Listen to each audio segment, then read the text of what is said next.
আসসালামু আলাইকুম রহমতুল্লাহি অবরাকাতু। সুপ্রিয় ভিউয়ার্স, আজকে আমরা এসেছি নীলফামারীর ঐতিহ্যবাহী সিংদই পদ্মবিলে। প্রসঙ্গত বলে রাখি, নীলফামারী সিংদই পদ্মবিল নীলফামারী সদর উপজেলাধীন ইটাখলা ইউনিয়নের সিংদই গ্রাম নামক এলাকায় অবস্থিত। আমরা যাচ্ছি, এটা হচ্ছে বিলে যাওয়ার রাস্তা। আপনারা আমাদের সাথেই থাকুন। নীলফামারী সিংদই পদ্মবিল স্পেশালি ঈদের সময় অনেক বেশি পর্যটকের আনাগোনা দেখা যায়।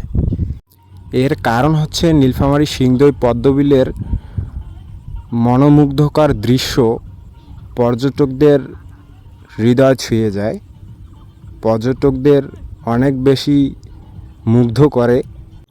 স্থানীয়দের সূত্র মতে স্পেশালি ঈদের সময় প্রতি বছর এখানে অনেক পর্যটকের আনাগোনা দেখা যায়। আমরা বিলের একদম কাছাকাছি এসেছি। এটা একটা বাঁশঝাড়। এখান থেকে পুরো বিলের ভিউ এক নজরে দেখানোর চেষ্টা করতেছি আপনাদের। আজকে ঈদের তৃতীয় দিন। ভ্রমণ পিপাসুরা এসেছে এখানে বিলের নয়নাভিরাম দৃশ্য উপভোগ করার জন্য। এই পুরো জায়গাটা জুড়ে বিলের অবস্থান। স্থানীয়দের সূত্র মতে এখানে অনেক বেশি পানি এবং এটার গভীরতাও অনেক। এবার আমরা নৌকায় উঠব। আমাদের সাথেই থাকুন। নৌকায় উঠে আপনাদের সাথে কিছু কথা শেয়ার করব ইনশাআল্লাহ। আমরা এখন নৌকার কাছাকাছি এসেছি, নৌকায় উঠেই পড়েছি আলহামদুলিল্লাহ। এই যে আপনাদের দেখানোর চেষ্টা করতেছি বিলের ভিউ। আমার সাথে রয়েছেন বন্ধুভর অত্র এলাকার কৃতি সন্তান হাফেজ আইনুল ইসলাম ভাই। আমাদের ইসলাম আলহামদুলিল্লাহ এত চমৎকার একটা রিলিজিয়ন, এটার মতো আর পৃথিবীতে কোনো রিলিজিয়ন নেই। ইসলাম ব্যক্তিজীবন থেকে শুরু করে রাষ্ট্র পর্যন্ত, আপনার রান্নাঘর থেকে শুরু করে সর্বোচ্চ বলয় পর্যন্ত এমন কোনো জীবনের পার্ট নেই যা ইসলামে আলোচনা করা হয়নি। ইসলাম তো কমপ্লিট কোড অফ লাইফ, পরিপূর্ণ জীবন ব্যবস্থা। এখানে সব বিষয়ে আলোচনা করা হয়েছে, সব বিষয়ের সমাধান দেওয়া হয়েছে।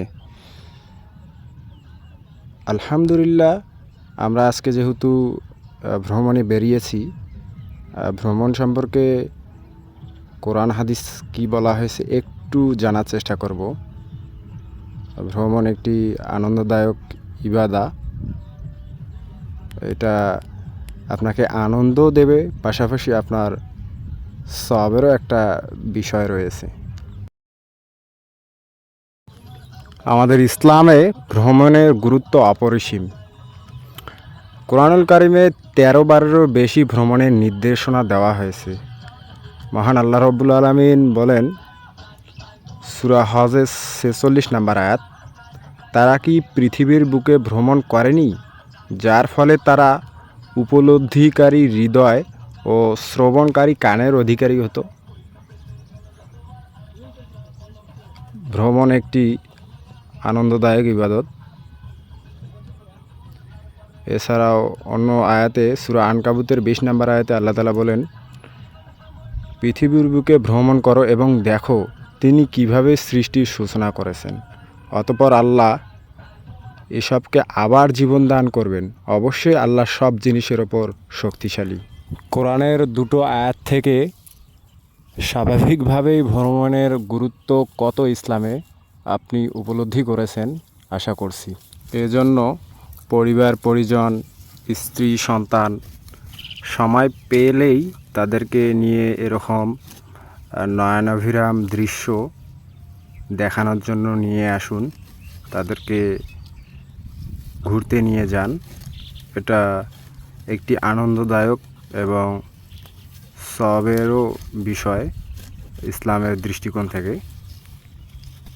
এতক্ষণ ধরে কোরআন সুন্নাহ থেকে আপনাদের ভ্রমণের বিষয়ে মোটিভেট করার চেষ্টা করেছি, তবুও শেষে একটা ভিডিও ছোট্ট মেসেজ আকারে দিলাম যাতে আপনারা ভ্রমণে উৎসাহী হয়ে এরকম জায়গায় পরিবার পরিজনকে নিয়ে আসেন।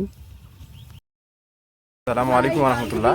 আমরা এই মুহূর্তে রয়েছি নীলফামারীর ঐতিহ্যবাহী শিংদই পদ্মবিলে। আমার সাথে রয়েছে প্রিয় ভাই আইনুল ইসলাম, উনি মানারাতে রয়েছে। আলহামদুলিল্লাহ অনেক সুন্দর একটা ভিউ। আপনারা চাইলে পরিবার পরিজনকে এখানে নিয়ে আসতে পারেন, ইনশাল্লাহ অনেক এনজয় করতে পারবেন। আসসালামু আলাইকুম রহমতুল্লাহ।